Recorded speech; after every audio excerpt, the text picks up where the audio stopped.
Puis nous allons parler donc du chapitre de Fairy Tail, pas de live reaction pour la simple et bonne raison que je voyais pas la peine de le faire, et en plus de ça vous avez été très nombreux à me dire de manière très gentille ce qui se passait plus ou moins dans ce chapitre.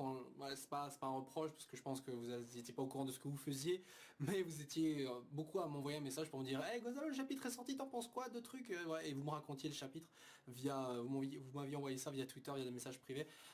Voilà, si, je vous conseille d'arrêter de faire ça pour la simple et bonne raison que je sais quand les chapitres sortent, je les lis très tôt le matin et tout.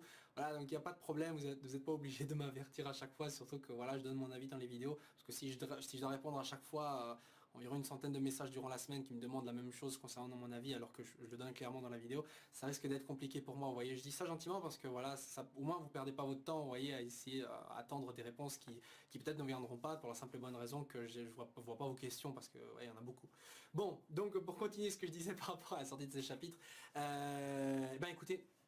Ben écoutez, c'était plutôt pas mal. Bon, en fait, il y avait un peu de bullshit, c'est vrai, par rapport donc à Zera. On s'était dit comment ça se fait qu'elle est là et tout, comment Gagi peut la voir, ou je sais pas, alors que c'est une illusion. Bon, alors elle explique clairement évidemment que c'est le réveil donc de Mavis qui a entraîné donc le réveil aussi en quelque sorte de Zera. Elle explique bien aussi d'ailleurs qu'au moment où Mavis se souviendra d'elle, justement, Zera va disparaître. Donc pour le moment, tant que Mavis se souvient pas de Zera, bah, elle continuera à être là. Donc c'est-à-dire que les deux vont pas vraiment interagir, ou en tout cas quand ça arrivera, bah, celle-ci va disparaître. Dans tous les cas, Agile est capable donc de la voir, hein, comme quoi c'est synonyme visiblement d'un accroissement de puissance magique donc de Mavis selon Zera. Mais bon, en même temps, ça c'est logique, la meuf elle est devenue Fairy Art en quelque sorte. Je sais pas d'ailleurs s'il continue de garder cette propriété de magie illimitée. Normalement oui, parce que sinon Zera il a plus rien à faire. Hein. Je dirais plus de Fairy Art, c'est foutu quoi. D'un autre côté. D'un autre côté, je me dis aussi que c'est plutôt pas mal parce que bon, en même temps, Mavis maintenant peut participer au combat et quand on voit justement que maintenant Zera elle est carrément capable justement d'être vue par les autres membres de la guilde, donc elle est bien plus qu'une simple illusion, elle est pratiquement réelle maintenant, elle a une volonté, une personnalité propre, elle peut même utiliser d'autres magies, hein, alors que même, enfin je veux dire avant dans le spin-off Fairy Tail Zero, on la voyait utiliser des attaques de feu, mais les attaques de feu c'était vraisemblablement aussi une illusion, tu vois, c'était pas vraiment de la véritable magie qui pouvait interagir avec les autres en dehors du côté visuel. Or ici, elle le peut. Bon, mais on y reviendra. Donc Gajil est un peu surpris évidemment d'être en vie, et on se rend compte que tous les six se retrouvent en fait sur l'île Tenrojima. L'île Tenrojima qui était en même temps avec le reste justement du pays, a été, voilà, s'est retrouvé donc rattaché au continent en quelque sorte, oui, parce que Tenrojima c'était pas éloigné super loin en fait du continent, c'était quand même assez proche, donc c'est tombé sous l'effet de la magie donc de Irène. Donc en gros, l'île maintenant de Tenrojima est facilement accessible j'imagine, ce sera même assez drôle qu'on voit au final Zeref crever sur l'île et reposer en paix avec l'ancienne tombe de Mavis, mais bon ça je pense qu'on verra pas vu que Mavis est maintenant techniquement en vie. Pour le coup justement Gajil...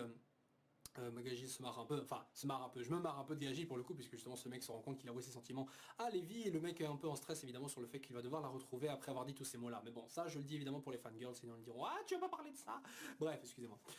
Donc pour le reste du champ de bataille évidemment on pouvait se douter donc que les autres donc soldats de l'armée donc d'Alvarez vont rencontrer les membres de Fairy Tail bien plus souvent, hein, volonté de l'auteur de vouloir accélérer un peu évidemment les rencontres, ce qui est tout à fait normal même si la méthode était assez exagérée je trouve, bien qu'impressionnante. D'ailleurs c'est vrai que je l'avais pas dit mais Zera quand même a l'air assez cool je trouve hein, quand elle fait son petit côté sérieux genre on va protéger la guilde, je l'ai trouvé pas mal comme ça. Elle me rappelle beaucoup d'ailleurs, en même temps elle et Wendy fusionnés forment beaucoup le personnage qu'avait inventé dans son one shot Hiro Mashima. Son one shot donc à propos d'une fille samouraï accompagnée d'une sorte de pingouin je crois, qui porte une écharpe d'ailleurs, un pingouin rose avec une écharpe, hein, rose, écharpe, bon, bref. Donc qui s'appelait Satsuki, hein, dans le one shot s'appelait Starbeater Satsuki ou un truc comme ça, j'ai oublié le nom complet, hein, qui était une histoire plutôt pas mal sur une fille voilà, qui brisait des lames démoniaque et tout, donc dessiné dans le style de Fairy Tail, tout je recommande d'ailleurs ce one shot. Bref, pour revenir à ce que je disais, donc on voit évidemment Grey, Natsu, Lucie se rencontrer, bon il y a avec Erza et Jovia donc se recroiser puisque maintenant la zone comme je l'ai dit a diminué de taille et se retrouve donc justement en face au château où se trouve justement Irène qui pour le coup a explosé la gueule à tous les soldats et même à Arcadios, mais bon ça c'est pas vraiment un exploit, et transforme aussi Isui en souris. En souris, le père justement qui demandait juste avant, donc le roi, qui demandait justement ouais épargnez ma fille etc. Et pour le coup justement on a Irène qui dit bien voilà est-ce que tu peux continuer à aimer, est-ce que tu continueras à aimer ta fille même quand elle est sous cette forme-là, comme quoi, voilà.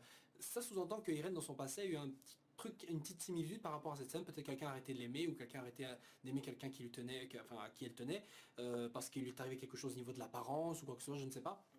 Parce qu'on voit bien que justement le roi en disant, en expliquant à Irène que non, voilà, même si elle est devenue une souris, elle restera la fille que j'aime, je l'aime malgré tout, peu importe comment elle est. On voit Irène justement dire ah c'est chiant, tu vois, en arrêtant de sourire justement, comme quoi cette scène-là la fait chier parce que justement c'est pas ce qui lui est arrivé à elle, ou à quelqu'un qu'elle connaît, ou en tout cas quelque chose qui est arrivé dans son passé, quoi, tu vois. Donc c'est une situation qui est en rapport avec son histoire à elle.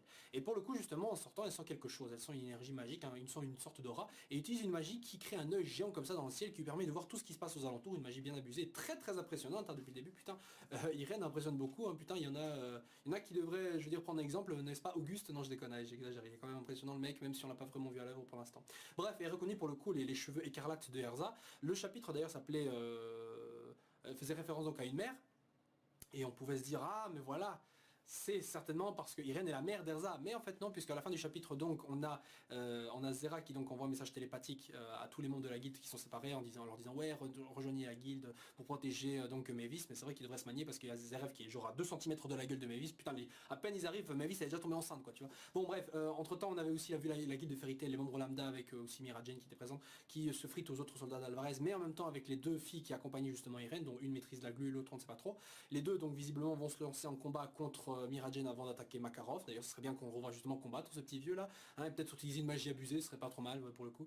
Bref, le chapitre donc se termine là-dessus sur les membres de Fairy Tail qui vont se ruer donc vers la position de la guilde qu'avait indiqué donc Zera. On voit ici donc Zera utiliser une deuxième magie, hein, ce qui normalement pas, elle n'est pas censée capable de faire ça, enfin elle n'est pas capable de faire ça normalement vu que c'est une illusion, Mais comme j'ai dit, une illusion, donc booster une puissance magique, donc maintenant tout le monde peut la voir, elle peut utiliser de la magie indépendamment de la volonté de Mavis. Voilà, donc c'est magique, il y a difficilement moyen d'expliquer ça, il faut juste dire que voilà, Mavis est tellement puissante qu'elle peut créer carrément de la vie en quelque sorte, enfin de la vie artificielle, mais de la vie très avec des effets dans la réalité, quoi. Voilà ce que je veux dire. Le chapitre suivant donc s'appellera grande sœur et petite sœur, donc sœur aînée et cadette. Voilà, bon, c'est vrai que d'ailleurs le chapitre de cette semaine-ci fait en référence à un lien familial.